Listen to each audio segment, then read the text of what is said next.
സത്രത്തിൽ സ്ഥലം ലഭിക്കാതെ പുൽത്തൊട്ടിലിൽ കിടന്ന് ഭൂമിയുടെ ആദ്യ സ്പർശനങ്ങൾ ഏറ്റുവാങ്ങുന്ന ഉണ്ണീശോ. ഈശോയുടെ ജനനവുമായി ബന്ധപ്പെട്ട് ലൂക്കായുടെ സുവിശേഷത്തിലാണ് നാം പുൽത്തൊട്ടിയും സത്രവും കാണുന്നത്.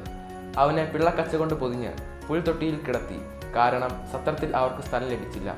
ജീവിത വഴികളിൽ എപ്പോഴെങ്കിലും ചെയ്യാൻ പറ്റുന്ന സഹായം അത് ലഭിക്കാൻ അർഹതയുള്ളവർക്ക് നൽകാതിരുന്നിട്ടുണ്ടോ?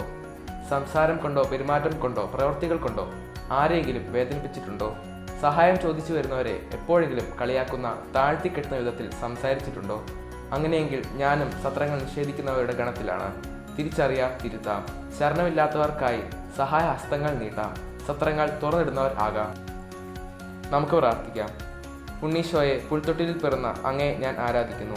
എൻ്റെ നേരെ സഹായഹസ്തങ്ങൾ നീട്ടിയവരെ പലപ്പോഴും ഞാൻ അവഗണിച്ചിട്ടുണ്ട്. ചെയ്യാൻ പറ്റുമായിരുന്ന സഹായം പലർക്കും ചെയ്യാതിരുന്നിട്ടുണ്ട്. എന്നോട് ക്ഷമിക്കണമേ. മേലിൽ മറ്റുള്ളവരെ സഹായിക്കാൻ ലഭിക്കുന്ന അവസരങ്ങൾ പ്രയോജനപ്പെടുത്തുവാൻ ഉള്ള കൃപ എനിക്ക് നൽകണമേ.